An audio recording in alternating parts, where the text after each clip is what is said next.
Hello. Welcome to a new reading vlog. As usual, I'm going to start by scrolling down to the oldest book on my Kobo and we'll see what that is. Into the Forest by Jean Hegland. Let's look that up. It has a 3.81 rating. It is 243 pages. The genre is post-apocalyptic sci-fi dystopian YA. It's a YA book. Let's read the synopsis. This is a novel that focuses on the relationship between two teenage sisters living alone in their Northern California forest home. Nell and Eva live alone in the forest. Recently orphaned and completely isolated, they struggle for normality in a post-Holocaust world where electricity is a thing of the past and the outside world a distant memory. In one short year, their teenage lives have been transformed as everything we consider necessary to civilization crumbles. Without petrol or electricity, they are forced into seclusion, and adolescent dreams of ballet school and Harvard are displaced by the reality of learning to survive. Nell and Eva wait for the power to come back and the world they understand to return. But as time goes on, they are forced to realize that civilization is perhaps nothing more than a temporary condition, a fugue state the world has allowed us. I'm not sure this is going to be something for me at this age. Okay, look, Lala from Books and Lala rated it 4.5 stars. Maybe I'll be surprised. Maybe I'll be pleasantly surprised. Okay, the next thing I am going to do to pick a book is do my tarot card prompt. I am down to 3 cards now with this deck before I change decks and start over again. So let's see what today's prompt is going to be. Okay, we've got the Empress. And the card for the Empress is outfit match, but I just swapped that recently with the High Priestess. So we've done matches my current outfit with the High Priestess card. So we're going to do the High Priestess's former prompt. This is confusing, I know, which was matches the tarot card. So just for this one time. So this tarot card has rainbows and flowers and a garden and yarn and books and tarot cards and a bad bitch.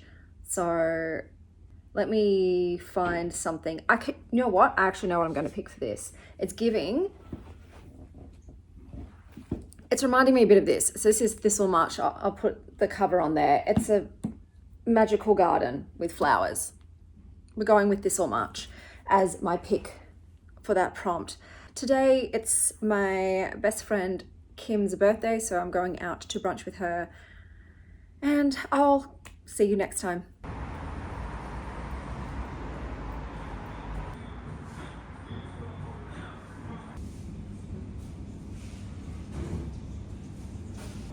Birthday girl.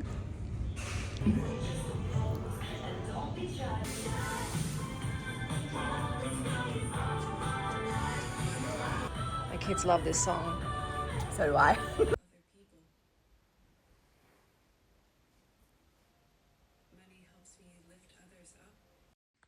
I had to come and say hello to you. Hello, baby girl. This is Sylvie Sky. She's so beautiful. Look at those little eyebrow hairs. They're magnificent. They're majestic. I love you so much, Sylvie. Yes, I do. She loves to hide behind this little area, but it gets a lot of sunshine. So that's one of her favorite spots. Beautiful girl. Hello, my darlings. I have an update for you. So I did finish reading Thistlemarsh by Moorea, Corrigan. Why did I write Thistle? Wait. I think it's because one of the characters has that name. Thistlemarsh. So this book is set after World War I in a fantasy world where fairies did exist, but none have been seen for 100 years. And we have our FMC Mouse. And Mouse was pursuing her dream of academia, studying fairy folklore, or I think they called it fairology. Unfortunately, her cousin is killed during the war and her brother is experiencing severe shell shock. And in order to get him the care that he needs, she has to leave her dreams of scholarly life behind her. But then her estranged uncle dies. Those are the magpies.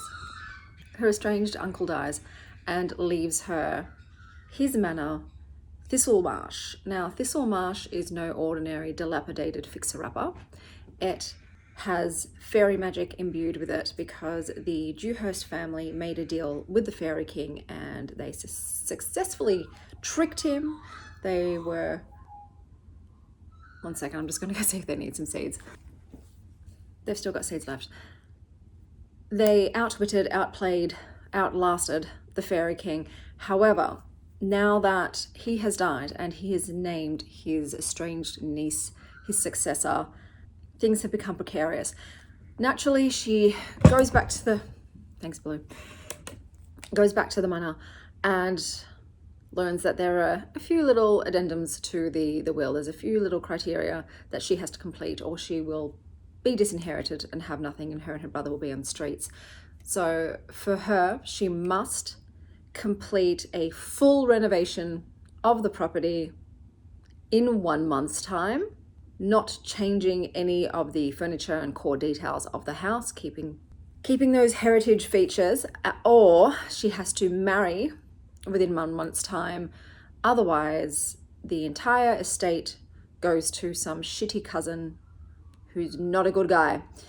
And so time is scarce, and she figures out pretty quickly this is a Herculean, well, it's a Sisyphean task. It's just impossible to complete until a statue in her garden offers her a bargain. Lo and behold, there's a high fae lurking close by, and he's got his own agenda.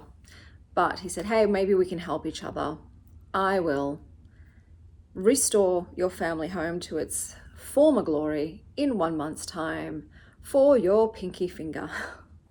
He needs the blood and bone and cartilage to restore the foundations and the aesthetics of the house.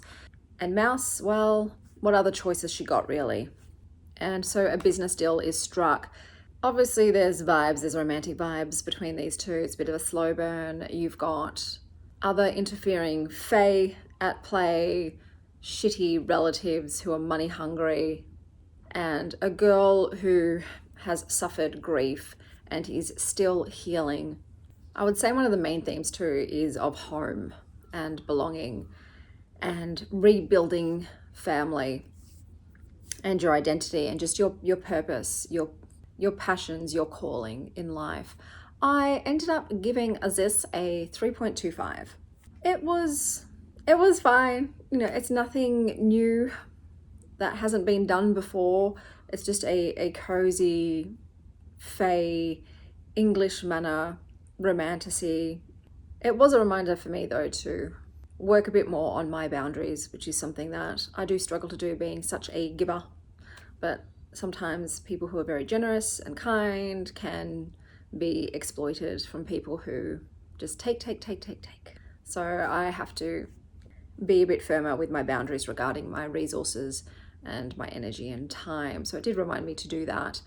I love fae. They're probably my favorite magical beings. So this endeared the story to me a little bit more. I did find some parts a bit dull, and I wasn't a huge fan of the writing style, but I was interested enough to see it through till the end. So we ended up on a 3.25 for Thistlemarsh. I'm not sure what I'll read next. I have a giant stack, but I am heading into the CBD to catch up with my friend Katie. We'll probably just go to a cafe. I might grab a book from the library, and that's pretty much all that I have on the agenda today. So I'll see you later. Oh, actually, I was going to say I was filming a vlog for the World Fantasy Book Awards. I have decided to scrap that. I'm just not in the mood to push myself to read books that I'm not really enjoying, and to try and get them in a short amount of time so I can finish the blog expediently. So I'll be putting up the nominees here. I am going to try The Foxwife. I have heard about it, good things, and because it is nominated on here and it's the only one I haven't read from the novel category, I am going to give that a little bit of a look and see what that's about. So yeah, scrapping that up and just continuing on with the mood reading.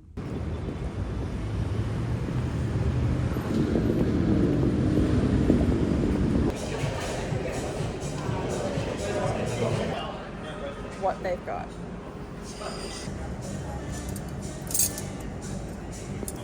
You know why? Because he... No.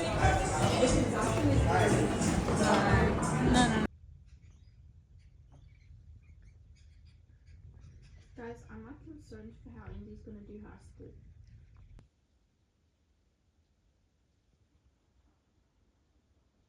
Good morning, guys. I have read something. So I read Yojimbot, Volume 1. It's by Moorea and Sylvain Repos. I gave this a 3.5. Oh, this is so cute. This features samurai robots, old school robots, who unexpectedly become the guardian and protector of a young boy after his father is murdered by soldiers, and they have to take him across this sort of robot military filled island to get him to a safe point to meet other rebels. And along the way, bonds are formed and a found family is gained, and characters sacrifice themselves in the name of selfless duty and love. It was very post-apocalyptic Japan, so it's set in Japan. It was a very melancholy book. It's quite sad. We are, witness to their father's death straight away, and the bad guys are quite very much black and white bad at the moment. The samurai robots are cool as fuck. I really like them. They've got a very high code of honor. They are badasses. There's a group of them that this kid collects along the way. They don't speak though. They're non-verbal. So it's kind of giving Murderbot, but scaled back, maybe mixed with a little bit of the Becky Chambers book. I can't remember the name at this point. So I enjoyed it, 3.25, but I think because the robots don't speak, there's just a little depth lacking there. So it was an interesting read. I liked the illustration style. I haven't picked up, oh yes, I have picked up a new book. Let me go and get them one sec. Okie dokie smoky. So I have been reading When There Are Wolves Again by E.J. Swift. I'm about 55 pages in. I picked this up because it was nominated for the Arthur C. Clarke Awards. It is a cli-fi book. It features two characters. So we've got an older woman who is a filmmaker, and while she was filming a documentary in Chernobyl, she stumbles across a wolf pup and decides to adopt it. And then we've got a young girl named Lucy, who we see her beginnings with living at her grandparents' house during the 2020 pandemic. She doesn't really have a good relationship with her parents. She seems to be on the spectrum.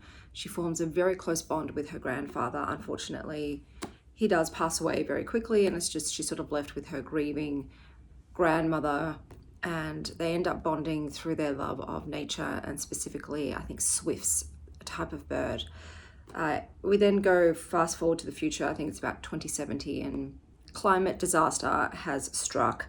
And I believe this does involve the wolves in the Highlands in Scotland, which, if you know history, you know that they culled a lot of the wolves to protect the farmers' sheep, and it was to great environmental devastation. You can't just remove an apex predator completely from a place without it causing mayhem. All of the herbivores then ran amok and started destroying the lands. So they are trying to reintroduce wolves, I believe, but it was met with a lot of pushback. So already this is kind of reminding me of When There Were Wolves. And it's even called When There Are Wolves Again. So very similar in that respect. At the moment, I'm enjoying Lucy's POV more than, what was the other woman's name again? Hester's.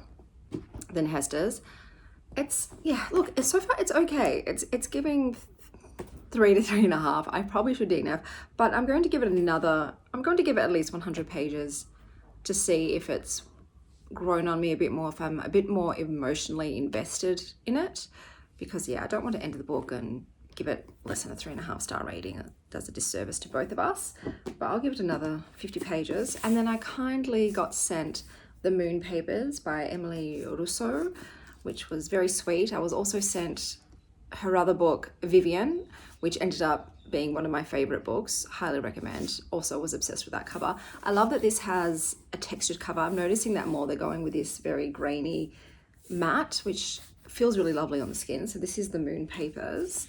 I don't even know what this is about. They just asked and I'm like, look, I love Vivian so much. Yes, please send it to me. I'd love to give it a read. So it says a controversial arts collective is rolling out their most audacious project to date, a second moon set to launch from the Mojave Desert and into the Earth's atmosphere at the summer's end. The problem? No one seems to understand how Moon 2 actually works or how it may alter the mind of every creature on the planet.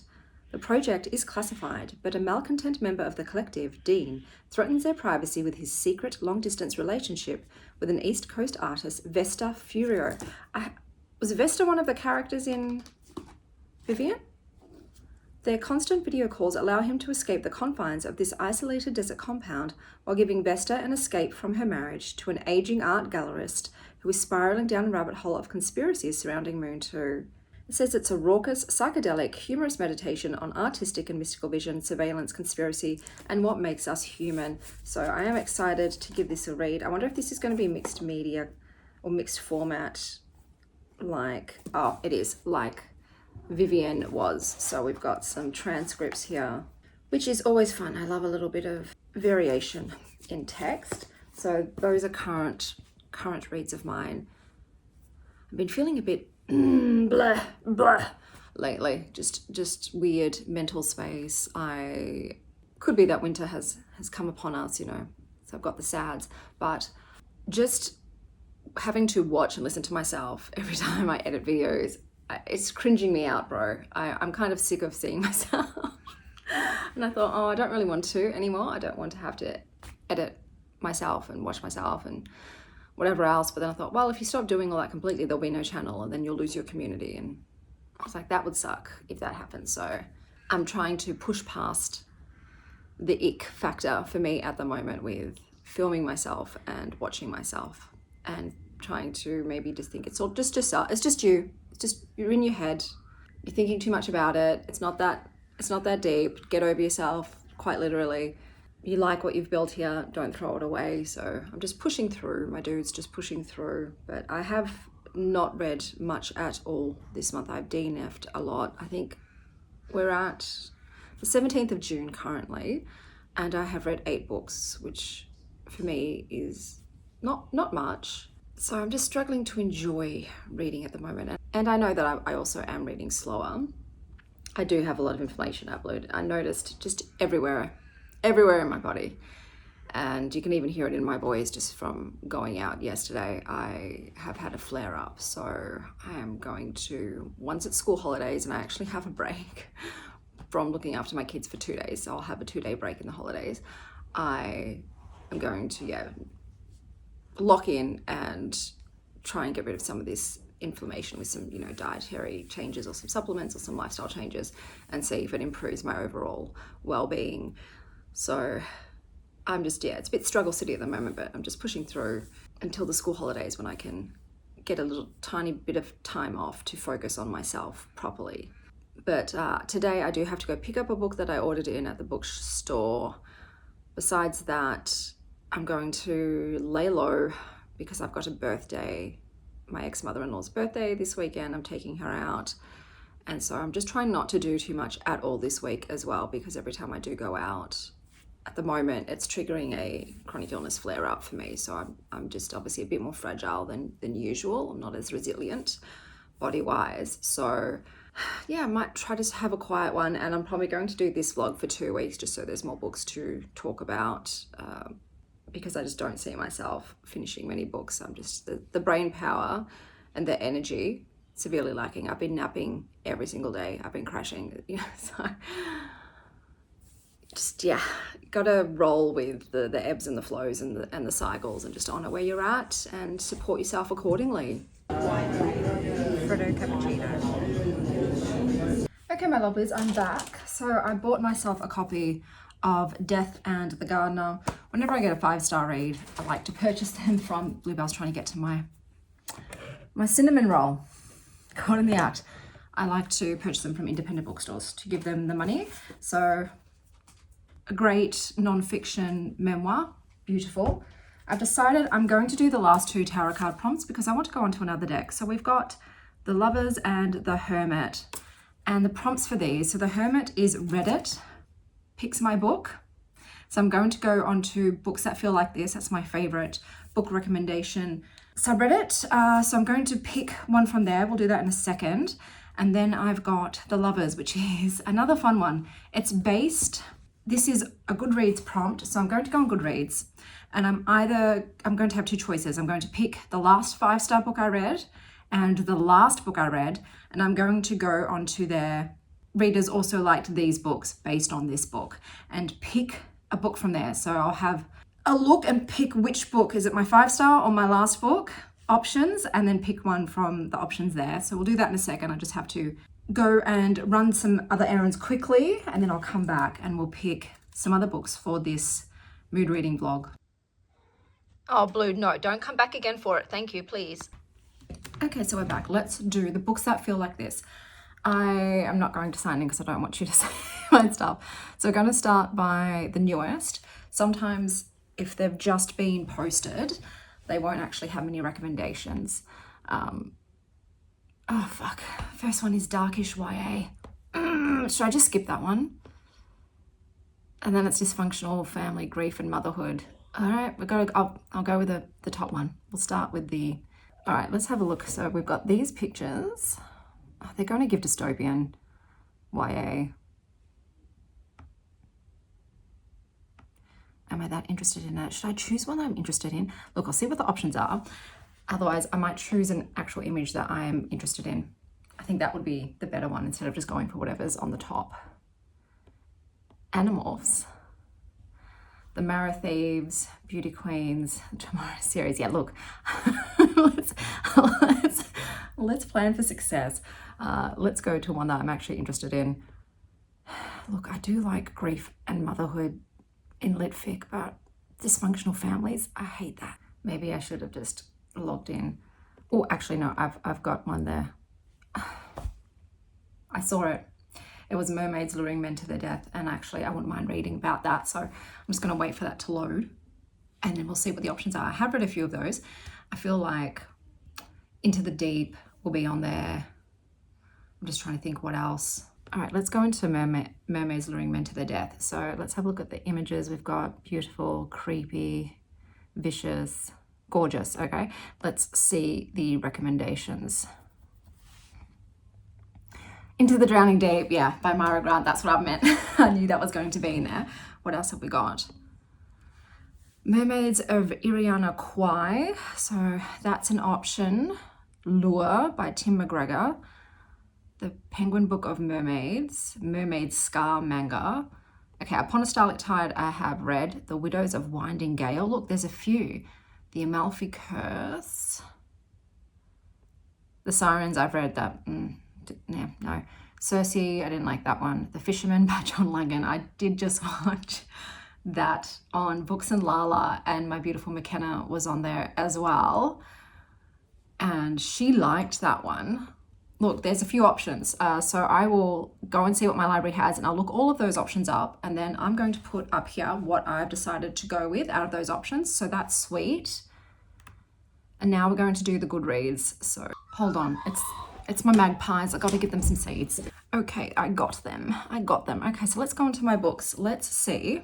We'll start with the last book I read, and then we'll go on to the last 5-star book I read, and I'll see what the options are, which one I want to go on to. So read. My internet is slow today. Oh, fuck. The last book I read was Yojimbot. So it's going to give me more robot manga. Could also give me French stuff, yeah. Okay, so for some reason it's French, this one on here. Helen of Windhorn, I had DNF'd. Dawn Runner. Yeah, guys, this is not it. So we're going to my last 5-star. And I'm going to take you over here. It's a bit noisy. So the last 5-star I read, yeah, this was for the, oh my God, what award was it? Oh God, I can't remember. But The Cold House by A.G. Slatter. So let's see what my options are for this one. Okay, ready? Readers also enjoyed House of Idle, Delilah S. Dawson. I tried that. That was a no. I really don't like music in books. So if it's based on musicians or of the like, I'm not interested. House of Splinters by Laura Purcell. I did DNF. I didn't mind the first book in that one with the wood puppets, but that one just did not hold my interest. The Place Where They Buried Your Heart by Christina Henry, I have not read, but I have not heard good things about that one. That got panned. The Burial Tide by Neil Sharpson, I have not read, so that is an option that I'm probably more interested in.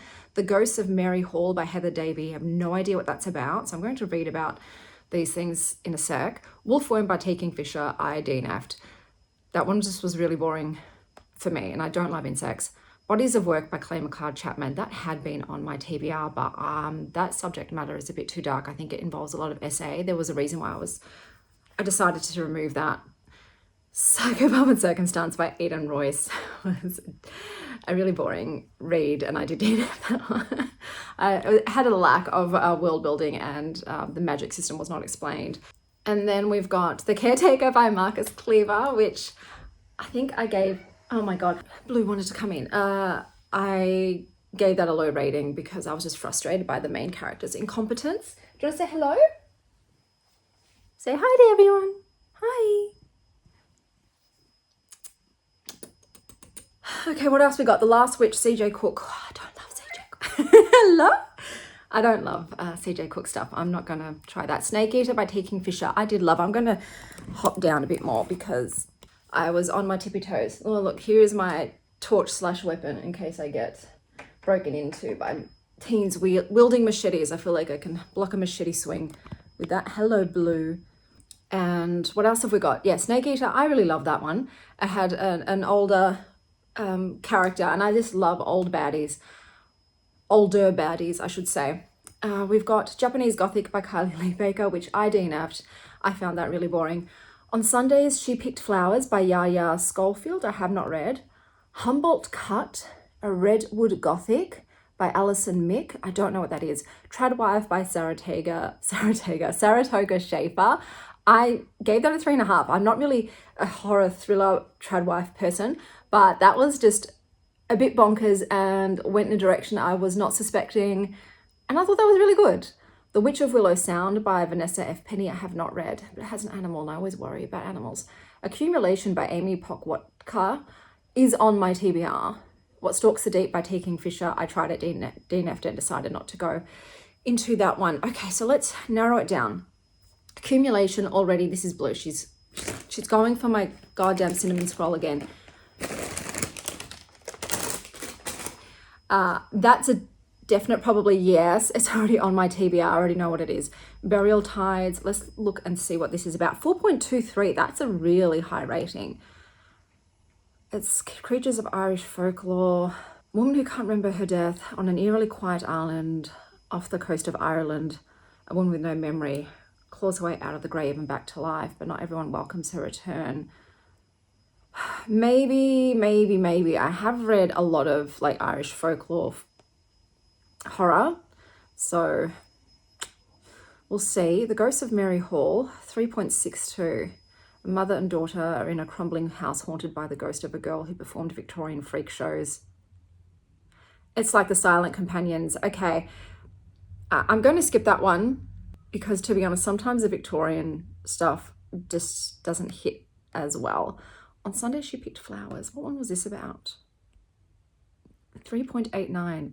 Sinister, surreal, Southern Gothic. Southern Georgia. There's ghosts, haunts, and a truth about herself.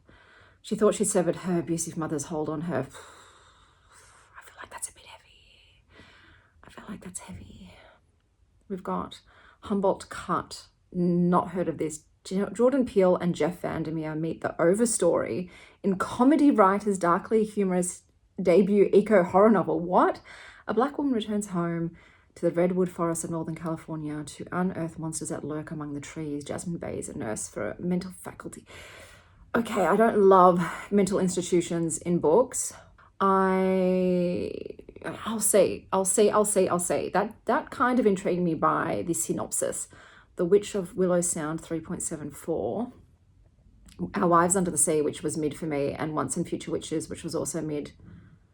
So we've got a protagonist who has to find her elderly aunt who is suspected of being a witch.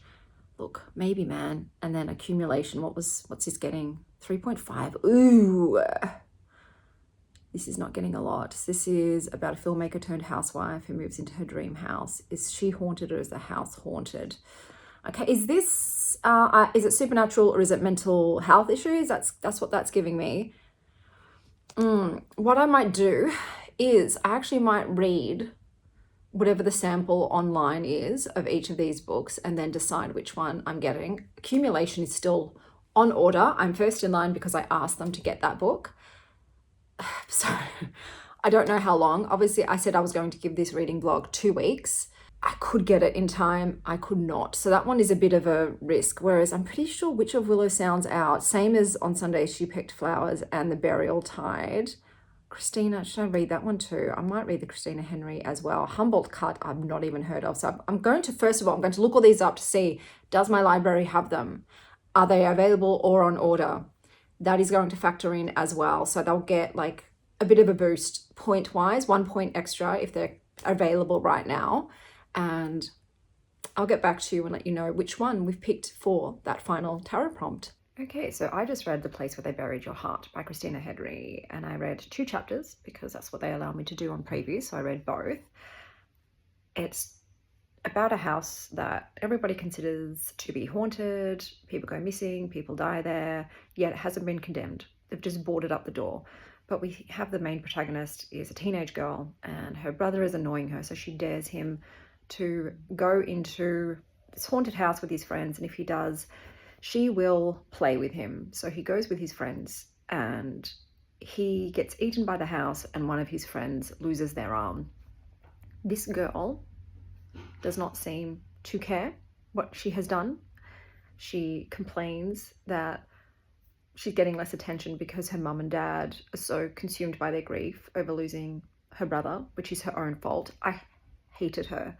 Absolutely hated her. I was intrigued by this house, by what monster seemed to have devoured the children.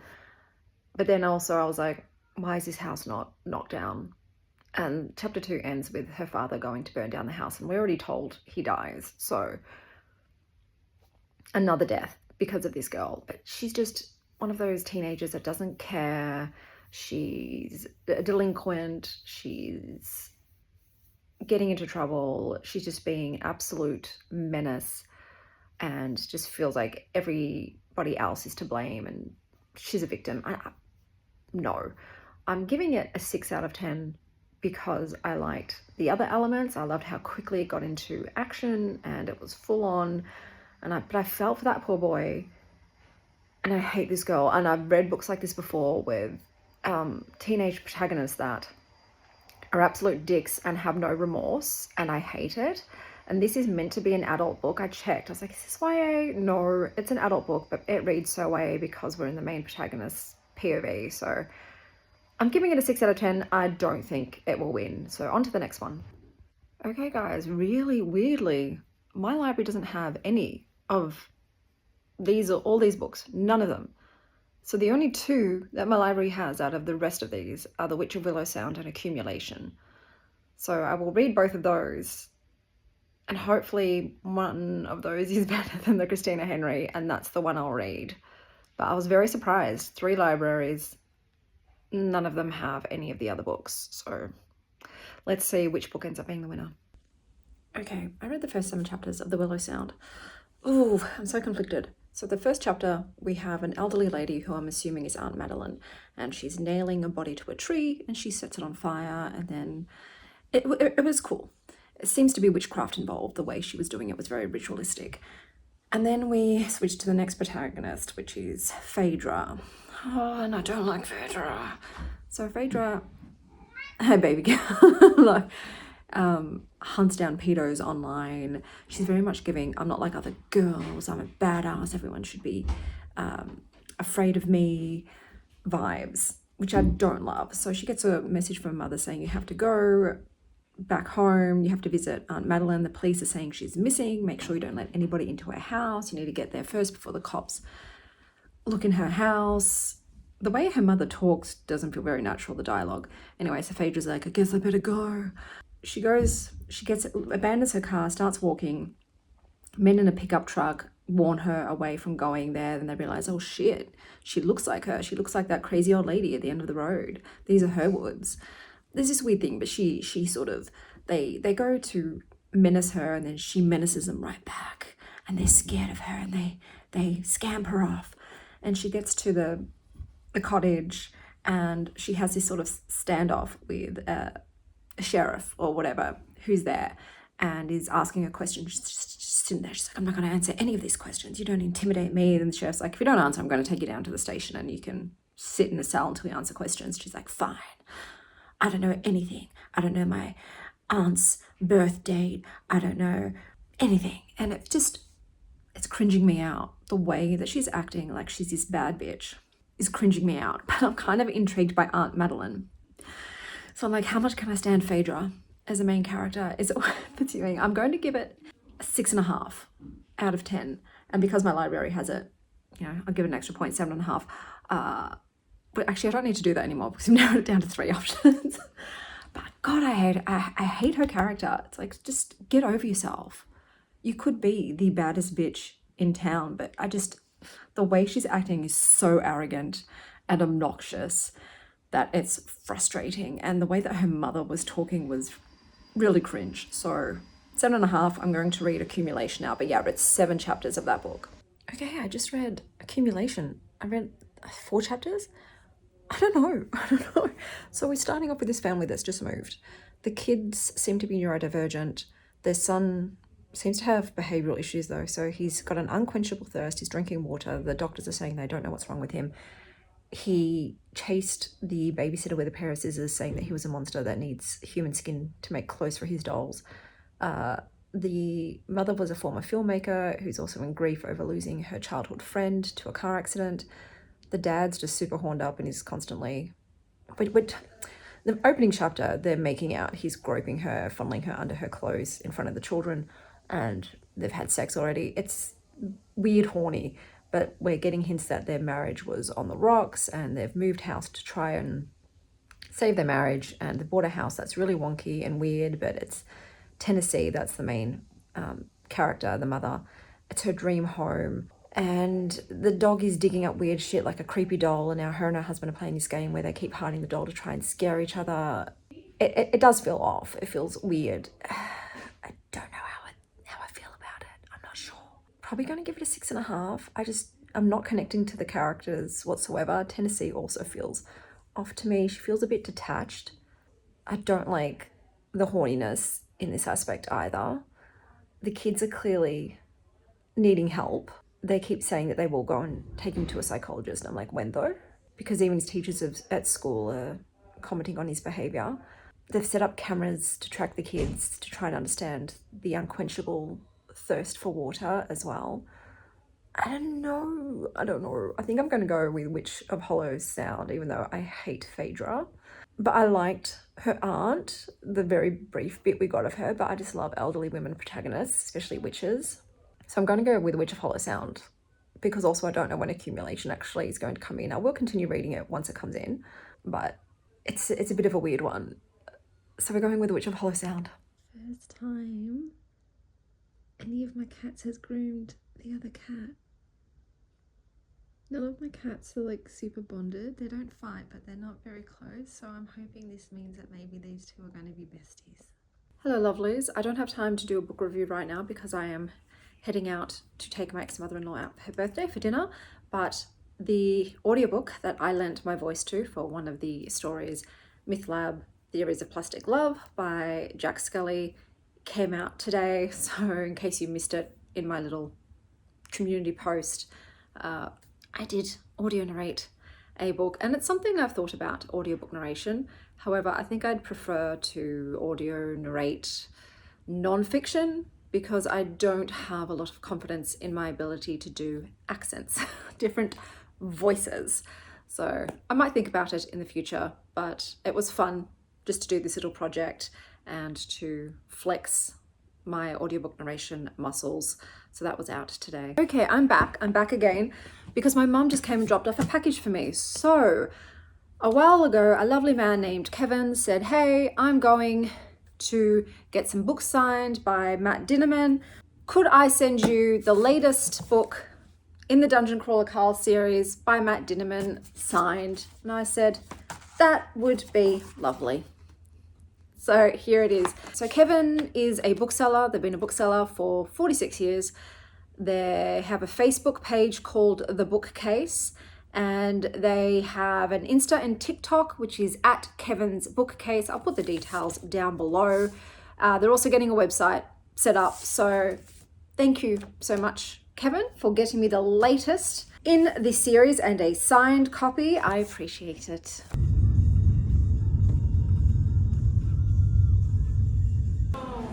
Just walk right past. Gorgeous. That's very cute. Yeah. Thank you.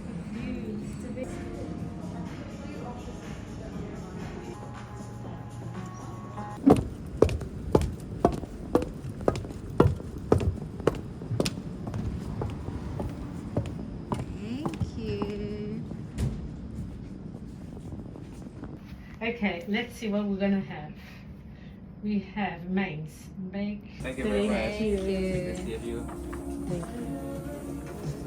Oh, they're so cute. They're little chickens. I know. Maybe you need my phone because yours is out of storage. Emma, James, and Samuel to Cafe de Mar if they want to come. Yeah, of course. All right. Yeah. Enjoy. Thank you. Coffee or tea? We get these on as well. No, that's so bad. She's not gonna come sleep with me now. Hello, lovelies. I have a lot of updates for you. So let's start. Oh, The Witch of Willow Sound by Vanessa F. Penny. This ended up being a DNF for me. The main character, Phaedra, I remember how much I loved her, really comes across as an angry, emo teenager, but she's meant to be a grown-ass woman. She refuses to answer any questions anybody ever asks her. She thinks she's edgy because she carries a penknife, but she uses the words frig and cripes. What the frig? It makes no sense for her character that thinks she's hella badass. Frig, cripes, my guy, no. I don't get the tone this book was going for. I read 100 pages and I was just not having it, Jan, so I did DNF it. Now, I have been reading Moon Papers. I'm up to page 166, but I actually want to read a bit more of it before I give you my opinion. I am using as a bookmark a Law Perfumery card that I spritzed with perfume. So I got this idea of using a perfumed bookmark from Anna Wallace-Johnson. So I'll link her channel down below because she inspired me. I thought, what a fabulous idea for books that I own to choose a perfume to pair with the book. And that way that perfume will remind me of the reading experience of this book. So the perfume that I chose, I will never choose one of my signature scents, but I have so many samples because I'm a perfume whore. I chose one of them. So the one I chose to pair with the Moon Papers is Tilda Swinton Like This by Ita Liberdrange. And it, actually, you know what? Instead of telling you about the perfume myself, because I've already reviewed it on here before, I'm going to quote Tilda when she was asked what inspired this perfume. I described a magic potion that I could carry with me wherever I went that would hold for me the fragrance, the spirit of home. The great Sufi poet Rumi wrote, "If anyone wants to know what spirit is, or what God's fragrance means, lean your head toward him or her. Keep your face there close, like this." This is possibly my favorite poem of all time. And I think personally, Tilda could definitely play one of the characters in this world, in this series of Emmalea Russo's. She suits the vibe of these books. But this is definitely going to be a new ritual for me with any books that I've purchased. I would never put a perfumed bookmark in a library book because I know people are sensitive to scents. But for, books that I bought or have been sent by publishers, I'm going to pick a perfume that I think might suit the cover or the theme of the book, and then have that be the scent experience because I think it's been so lovely and I fucking love it. But I have finished a book. This way I'm here to tell you about it. So I read The Lure by Tim McGregor. This is about a starving seaside village who capture a legitimate mermaid, and then they, to their detriment, discover that when you mess with a sea bitch, you get the sharp end of the tail. It was not a good idea to hold her captive and to threaten death. What follows in this small town is this absolute fucking pandemonium of paranoia and obsession and violence and horror. So the mermaid affects the villagers. She seems to have the women under this siren song under her command, and all of the daughters of the town keep finding themselves drawn to her and under her influence. The men, they're all divided in their opinions. Some thought that they should just release her back to the sea, that keeping her there was an ill omen, not a good idea, and they were the correct ones. Some are on the high of human hubris, that they are the hunters and she is their prey, and they should keep her there or kill her as a trophy. The town was also religious, so there was faith and worship brought into this, as well as what human beings are willing to sacrifice, either for devotion or for their belief, and how those can change when they are driven by desperation. This community absolutely fractures when put under the pressure. It reminds me a little bit in The Mercies. That was reminding me of that book. You just get this like surge of collective madness and everything goes to shit because the mermaid brings a plague upon their town. Before the violence comes upon them, a famine does. So the mermaid brings all of the sea creatures out from the sea to die and rot on their beaches so that none of the men can fish or feed their families. So you've got, decaying sea life echoing the decaying faith of the villagers' beliefs and sense of community and neighborly affection. It was quite brutal. So obviously animals do die, sea animals do die, and that was a bit shit. It was a bit shite. It had really cool illustrations in it, which yay for pictures. I gave this a 4 stars overall. It was a novella. It was a very quick read. It was brutal and bloody, and you are put in this awkward position of not knowing really who to root for. Are you rooting for this sea creature and her retribution and her natural predatory wild ways, or are you rooting for the survival of this village? Who are you rooting for? But it was a good little mermaid horror novel, so yay for Reddit for recommending that. It perfectly fit the theme that user was going for, I reckon. So that was fun. Audiobook, I am listening to, hold on, I didn't write the title. It's got a long title. I think that's why I thought I'll write it in later with a keyboard rather than by hand. The Hearth Witch's Guide to Magic and Murder by Kiri Callahan. I'm not going to give you a synopsis yet because I haven't read enough of it to put it in my own words, but this audiobook is a full cast, which I love. I love that. That's a treat. It's got some sound effects and they do read out footnotes, but they do this little chime and then this other narrator comes in to do the footnotes, which is great. So then it's a footnote. I don't always love footnotes. A lot of the time I think they're superfluous unless they're like super funny. Leave them out.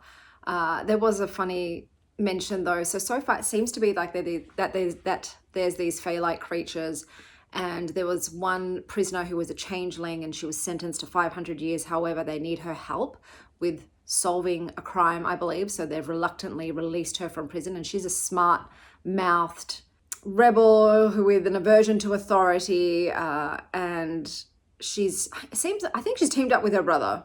I'm going to have to double check that because that's what it sounded like. And her brother, who's now risen in politics. But they mentioned at one point that German is the most effective language to use when spell casting because of its authoritative nature. I thought, yeah, that kind of tracks. German sounds very authoritative. Even I love you, which is supposed to be this soft romantic phrase, is ich liebe dich. Like, yeah. But I remember, what did they say? Did they say halt? I can't remember which word they used to stop a curse. And it is quite commanding. So that made me giggle. I also want to hopefully pick up Canon by Paige Lewis. I have still a stack of 14 library physical books here, and I have to go and pick up another, I think 10 or so I might pick up half today, half tomorrow, 2 different libraries. Another stack has come in and I've reached the end of the reservation period, so I have to pick them up. I am obviously moving very slowly through books now, and I only have 3 weeks with all these books. They're all new releases, so they all have reservations. So I'm prioritizing this one because this one has the longest wait list to it. I don't even remember what this is about. It's the story of 2 prophets. Oh yes, she's been chosen by God to slay a leader of the bad guys. Interesting. So hopefully I can get onto that one too. These have very similar color schemes. Is that just me? Sort of. Today I'm going to the movies with my kids and my ex-husband. We're going to go see Toy Story 5. I caught up with my beautiful friend Kim recently, you would have seen, and she works for Disney. She's in marketing, and she said, my dude, this is the best one. Out of all 5 movies, this one was my favorite. You will cry. I am a crier. Not so much with books. It takes a lot for a book to make me cry, but I am very quick to tears with film.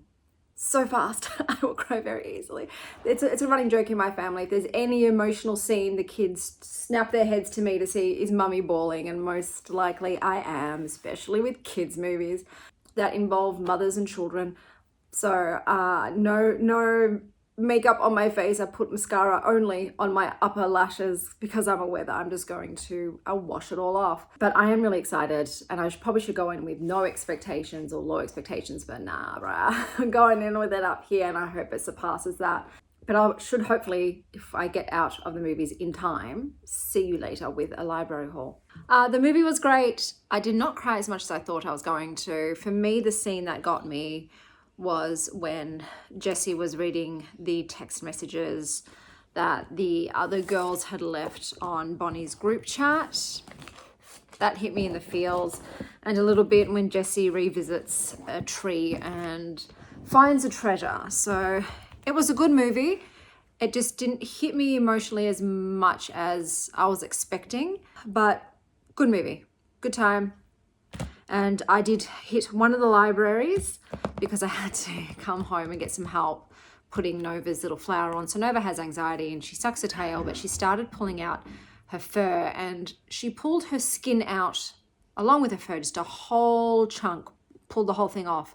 And I had the antibiotic cream on it, but she kept licking it and wouldn't allow the wound to heal. So instead of the hard plastic ones that the vets give you, I got this little flower one because at least it's soft and she can sleep on it, and it's easier for her to eat. Hopefully that allows the wound to heal, and hopefully she doesn't keep pulling her fur and skin out, fingers crossed. But anyway, got some books. I got Traversal by Moorea Popova. This is so big. It's almost 600 pages, but it's a large book as well. So what is this about? Across the abyss between one consciousness and another, between one frame of reference and another, we go on searching for an organizing principle to fathom the ultimate questions. What is life? What is death? What makes a body a person? And what makes a planet a world? Bluebell, down. Sorry about that. Look, Sylvie. All right, I also got Advent by Gunnar Gunnarsson. And there they went, the 3 of them, step by step and swaying to and fro in the wild gusts of the wind. So this is set in Iceland, and there's a man with a dog and a ram who goes through snowstorms during Christmas time. I think a bird might be outside. We've got Minor Arcana by Jeff Lemire. This is volume 1, the full. This looks so cool because it's a tarot. It's a tarot graphic novel, so hopefully I will love this. As soon as I saw it, I thought I have to try. A tarot series. The Foxwife by Yang Si Chu. Some people think foxes go around collecting chi or life force, but nothing could be further from the truth. We are living creatures just like you, only usually better looking. Cute. This was nominated, was it Arthur C. Clarke? One of the awards, and I thought I'd check it out. And then we've got The Quiet Home, Home Hushing for Calm and Intentional Living, Bluebell. So I love interior design and architecture, and I thought I'd have a look after the last one. I think I read a maximalist one, so I thought let's go for some quiet, calming interiors. We've got Arcana Royale by Cullen Bunn, AC Zamudio, Bill Crabtree, Joshua Reed. And it says this is a supernatural thriller. We've got a streetwise gambler who siphoned money from Las Vegas, and she's made a name for herself, but she's also made enemies. When she's invited to play in the best card tournament of all, the Arcanos Mysterios, she realizes the stakes are higher than she imagined were possible. Then we've got The Last Contract of Isako by Fonda Lee. I DNF'd the Jade War series, so I don't know if this is an author for me, so I thought I'd try one more time to see. Live by the code, die by the knife. So this is about a legendary swordswoman. It feels like a samurai, but set in space. And then I've got Fix Iron First by Dr. Libby. Daughters and I have severe bleeding, and therefore we are always iron deficient, and I had just had an iron transfusion. We'll see if there's something else. And that's everything, and I'll see you with another library haul and book update soon. I don't know, she's wide awake. She was sleeping on it. See? It's not that bad. She was using it like a pillow. She'll be okay. She was sleeping. I'm gonna miss everything so much.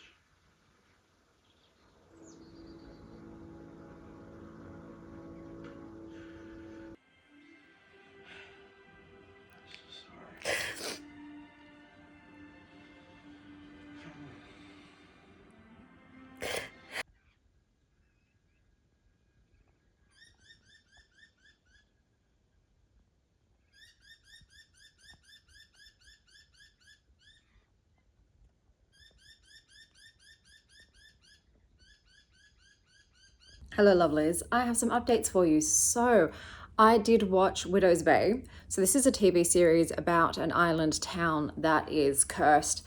Bad things happen. Anybody that's born on the island cannot leave the island. I watched the whole season. I thought it was good. I love the comedic aspects. It does have horror. It's visually dark, and I don't do well with visually dark and gloomy things for a long extended period of time. And I found it a little bit slow, just a little bit slow. So I will probably continue on with season 2. I didn't love it as much as I thought I was going to, because I do love Guillermo del Toro's movies. I am a huge fan. This one, yeah, I think it's just because also I'm just not a TV show person, really. I don't like to sit down and watch things every single day. And I don't like that. You have to go on to the next episode sort of thing. I try to avoid anything that kind of feels like an addiction, so to speak. Obviously not books. Books is a different story. But I guess I just hate being sat passively watching something, whereas when I'm reading, I don't feel like it's a passive thing. But all that to say is I thought it was decent. If you like comedic horror, give it a go. Give it a go. I put the moon papers in my bag because I'm going out today. So last night instead, I picked up Canon by Paige. I do think I like this cover more than the alternative. I am 87 pages through. I'm just going to show you how it's written. It's very, very short chapters, and it's just split up into these little tidbits. This is, so we start off, we've got our first main character, who is Yara. Yara is a non-binary neurodivergent who hates the touch of men, loves animals, and gets chosen by God to be a reluctant hero and kill a blasphemer bad guy. And then our second POV is Adrena. Adrena is a queer bona fide prophet who feels slighted by Yara being chosen by God and thinks that God made a snafu, and decides that she is going to kill the blasphemer first. This has a very humorous tone. It reminds me a lot of Douglas Adams' The Hitchhiker's Guide to the Galaxy. It's that kind of humor. I'll insert a little clip here because I was thinking something in my head and then the book answered that question for me. Okay, so I was reading this and I was trying to figure out, when is this set? What year is this set? What do you mean, what year is this? What a boring question. Yara exists within a layered timeline. It is any and every possible time, though mostly it's the 90s. So Yara, I will say though, Yara is a germaphobe who has OCD, and she uses prayer as her method of cleansing. So I just thought I'd put that out there in case that would turn some people off and they wouldn't want to read that or be triggered by it.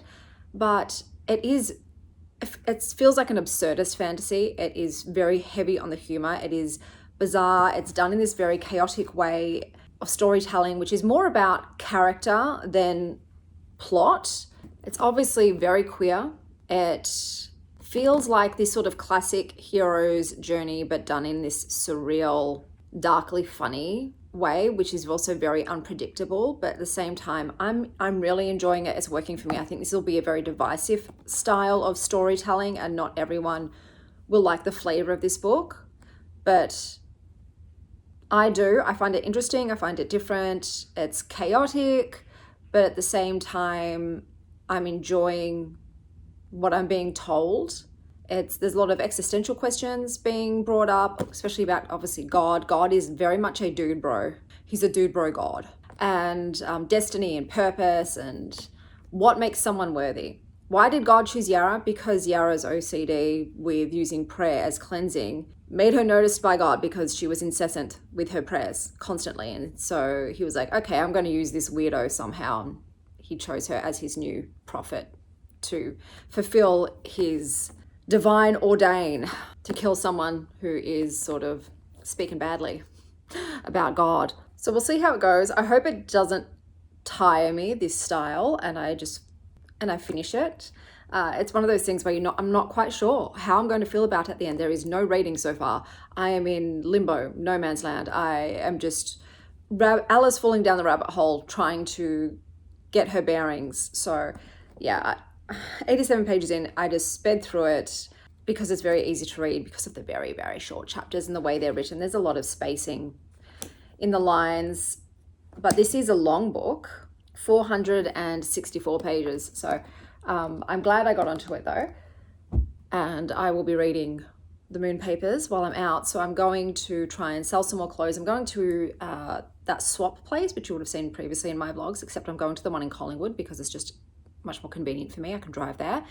And I'm going to see how many of my clothes they can sell because Goodbyes just started not being able to move any of my things. And then even they would slash them down to very little price-wise. And I was like, oh, I could just sell it myself online for better. That's a good quality vintage designer piece. So that being said too, I just saw that Vinted is now available in Australia. So I'm like, great, because Depop hated it. So I'll still try Swap because I like their aesthetic. I like the shopping experience there and see if they can move my pieces. If not, I'll just sell whatever's left over for bargain prices.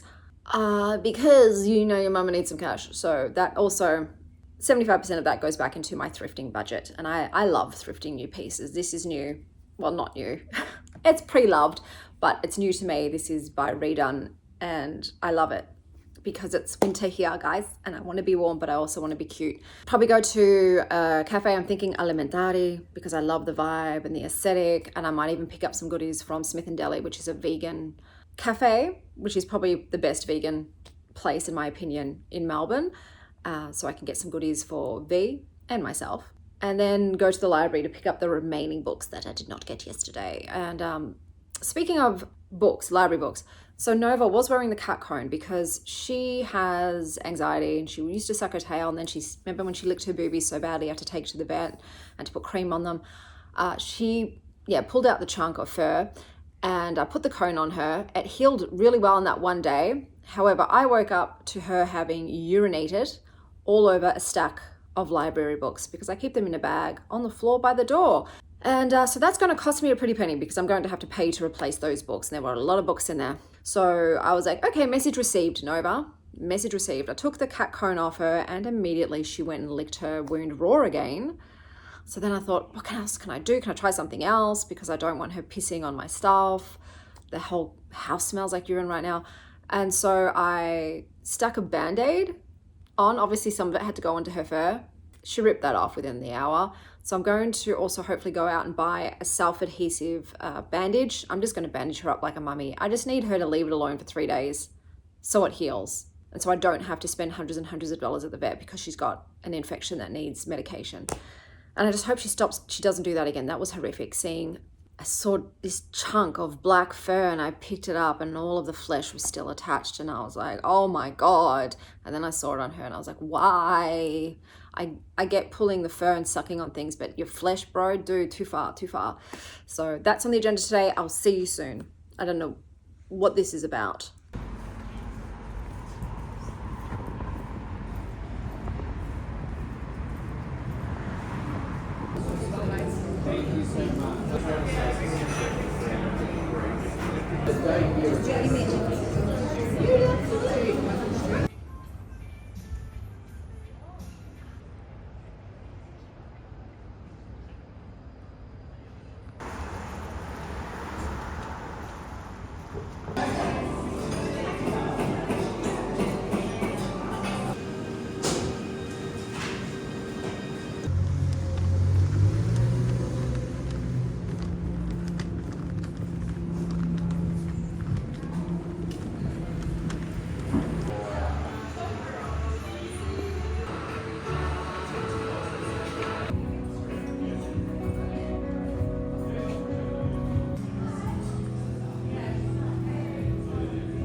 I have secured the book bag, baby. Okay, my lovelies, I'm back. I had a great time out. Swap was fantastic. So it's a different system. I just leave them there and they'll get back to me in a few days with an offer of, they'll give me 30% of what they're selling it for cash, or they'll give me 50% for a swap voucher. So I thought I better have a look to see if there's anything I like in the store. I did love that Roberto Cavalli red and black fur jacket, but I'm like, Chanel, you already have a red fur jacket and it costs you 1/10 of that. So I think that might be out of my price range, but if there's any pieces I think that they've under quoted and I want to go pick them up and sell them myself, I might go in again and just see what's there in case there is something I would like to exchange my dollars for. There wasn't a lot in my size, so that was the shame. There was some Chanel shoes, but they weren't my size. There was a pair of Chanel sunglasses I really liked, but they were still charging $700. And I'm like, that's not enough of a discount to me. I would just rather pay full price and have them brand new. So look, I might actually get the Chanel sunglasses, not gonna lie, I really fucking like them, but I don't really need another pair of like black and gold. I need a pair of white. I have 4 pairs of sunglasses. I've got 2 Ray-Bans, 1 silver aviator, 1 gold aviator, and I just want a pair of white glasses with sort of brown lenses, and then I'm set. But I don't know, they were really pretty and they were very me. So I might get those. We'll see. Food was okay. I ended up getting the semolina porridge and it tasted a bit like baby food. So I didn't love that. And it was pretty dead. I was hoping like, oh, can I strike up a conversation with a stranger today? But it didn't happen. Almost nobody was out. So I didn't have any fun social exchanges, unfortunately. I was in a very flirty, I'm in my follicular ovulation phase. So I was like, let me talk to some people, but there were no people to talk to. And my bestie T, we always send each other our outfits of the day. And she's like, babes, you look like a sexy Freddy Krueger. It is, isn't it? I'm going to have to look it up. I think I look the same as Freddy. So that's pretty funny. It's pretty funny. Freddy gave me a lot of horrors as a child. Horrible nightmares. I just constantly dreamed about him killing all my family members and then me, stab, stab, stab. What was I going to say? I brought some food to take home, so that's fantastic. I don't have to cook tonight. I dropped off some food to my mum who's having a flare-up, so I thought that way she doesn't have to cook dinner. And I got some books. I thought there were more books at the library than this, but there really wasn't. So it's not many. So I got Puggy Corn and The Christmas Wish, but I think we've read this before. I'll take that back. I got Into the Wreck by Susanna Dickey. What is this about? How do you mourn someone you never really knew? There's 3 siblings and they have to work that out quickly. Monday's the day of their father's funeral and they are under one roof after being separate for a long time. We've got newly sex-obsessed Gemma working out what she wants. Can Anna maintain the balance between desire and nonchalance? And Amy's past will explode. Okay, look, this sounds like straight litfic, which I'm more into weird litfic, but I'll give it a go. We got What Am I, a Dear by Polly Barton. What does it mean to lose yourself, and is that something you should be aiming for? We've got a young woman who works in Frankfurt at a famous gaming company. Okay, another litfic, but I always give the Fitzcarraldo editions a go, even though I actually don't like these covers. I think it strips the books of their individuality, personally.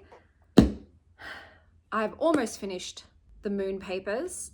Very close. I'll probably finish that off today and give you a review of that soon. And then I also hope to finish this off as well, and then I might finish the blog off with those 2 books, though I've got a long way to go. I've got like 400 pages left to go with this one, so we'll see, because I'm not planning on filming for a few days. I like to take a break of being on camera, so I might have them both done by then. And then school holiday starts, yay, and my ex-husband is going on another holiday, so I've got the kids full time. It's okay, I can do it. Thank God I've got better health these days and more spoons to give, but I still will have to make sure that I schedule in rest days and tell my kids we're not doing shit today. Don't talk to mummy, I'll feed you, but during the day I just need to work and not engage, and we can play later in the evening. Should I watch a movie? Maybe.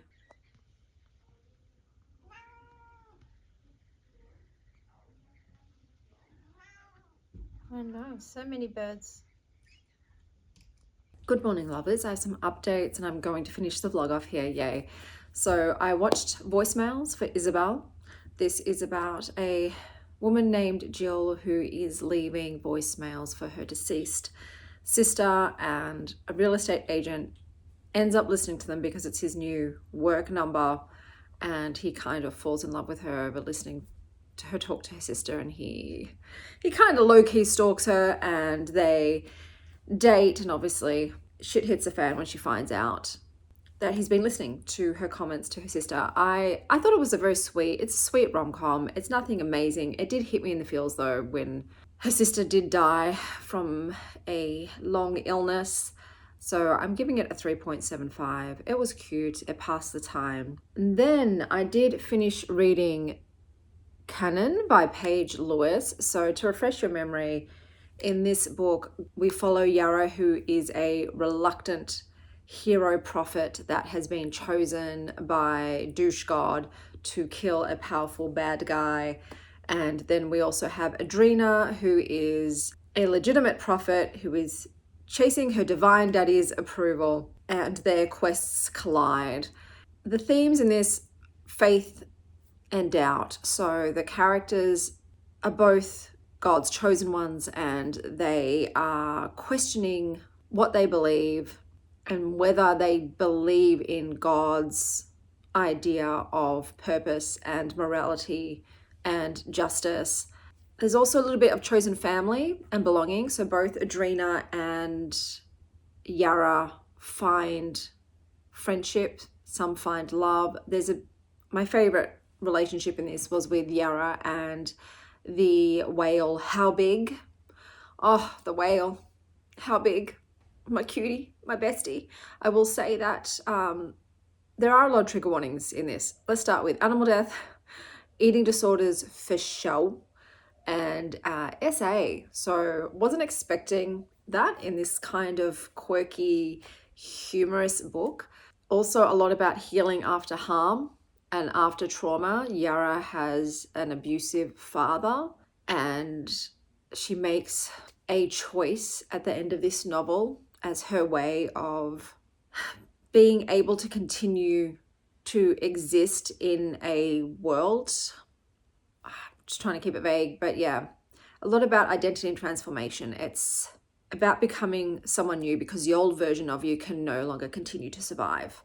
In the end though, I gave it a 3.25, so unfortunately I didn't love this as much as I was hoping to, and I think it's because, one, the character Adrena, I didn't really like them at all, and I wasn't interested in Adrena's chapters and what she was doing, so that whole chunk of the book in her POVs wasn't for me. I would rather have actually been in, was it Harpo, the war general whose wife was kidnapped?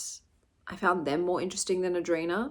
So I think that's pretty much what let it down, was just my lack of investment in one of the main characters. Also, it's not so much about the plot, as you know, it's more about the quirkiness and in the character tidbits and getting to know them. I was more interested in the islands of the prophets. If you've read the book, you know what I mean. I was like, well, what's going on here, and who were they, and what were they chosen for, and why have they been left to languish? And I was also more interested in God, this God figure, who was a dick. We didn't really get much about them and why they're doing this. To give more of an example of what this type of God was like, what this God was like, he says to Adrena, "Before each kill, you and your men must say, 'We're on the right side of history,' so it doesn't count against your souls on Judgment Day.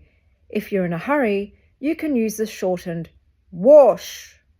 This will void the murders you commit." So history being written by the winners. The winners meaning that all of the people they killed, it was justified. The murders, the atrocities, was all in the name of fighting the good fight. They are the good guys because they are the winners, and therefore their souls remain untarnished. Murder, if you do it in the name of God, it's all good. You know, nothing really explained there. So yeah, it was interesting. I would read from this author again, but yeah, unfortunately it just didn't wrap up in a way that it didn't come together in a way that was to my particular taste, but 3.25. And then I also finished The Moon Papers by Emmalea Russo. So this is very art cult, conspiracy theories, fever dream, weird lit book vibes. So it was about a secretive desert art collective who are building a second moon to launch into the atmosphere for the sake of art, and it triggers a whole bunch of conspiracy theories, and it affects animals, it affects humans. Everyone starts questioning things as launch day is approaching. So bats are do you call it a motif in this book? And unfortunately though, a baby bat is thrown from a window and killed. So I didn't really like that. I don't feel like that had to happen for the other events to happen. We could have done it in a less violent, horrible way. Because the bats were in this too, I thought, oh, this is going to go batshit crazy. And with the moon as well, I'm like, oh, there's going to be lunacy going on. But it didn't reach the levels I was expecting. It was more about like collective beliefs and kind of how the moon affects both the planet and the animals. But more than that, actually, surveillance. Surveillance was heavy. So they were streaming the bat colonies live, and they were FaceTime sexting each other, and they were messaging in online forums, and it's just about like constant observation and digital connection and the hidden agendas that shape people's lives and choices. Also, consent, or the lack of it, was kind of a point in the first book, and it was brought up again here. So yeah, there was something that I'm like, you can't do that, bro. There's no consent there. That's yuck. That's yucky. But art in general, everything's very artistic. Moon 2 is an artistic expression and a social experiment and potential global manipulation, if you believe the conspiracy theories. Personally, I would recommend reading this right after Vivian. I think it would help with your memory refresh. It took me a while to get into it because I didn't remember Vivian explicitly. Unfortunately, I did not love this like I loved Vivian. This ended up being about a 3.25, and the reasons for my lowered enjoyment were, look, the relationships are all problematic. They were that way in Vivian as well, and the characters are unlikable, but there were so many POVs of characters that I didn't give two fucks about. Why do we need to be in their POV? What is it bringing to the story? I'm checking out every time these characters are talking. There were just too many. I was most interested in Valua and Vesta.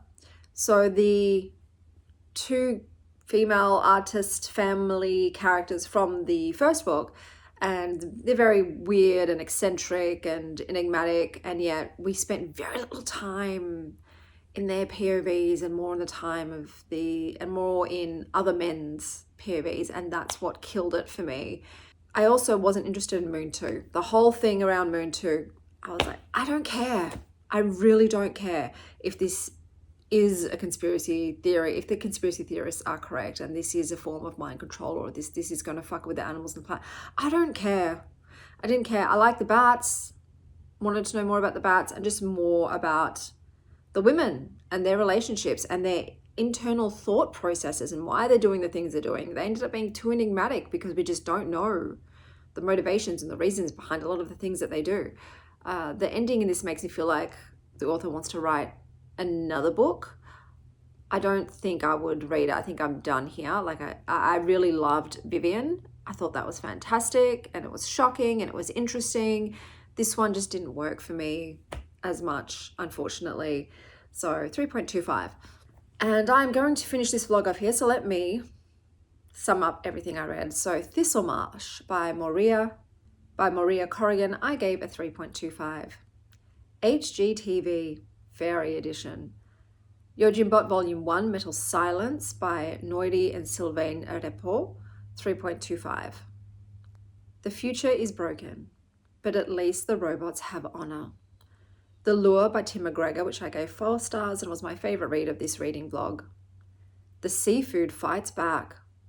Canon by Paige Lewis, which I gave a 3.25. God Picks Weirdos to Do His Dirty Work, and The Moon Papers by Emmalea Russo, which I gave 3.25. Everyone has Moon 2 theories. No one has Moon 2 answers.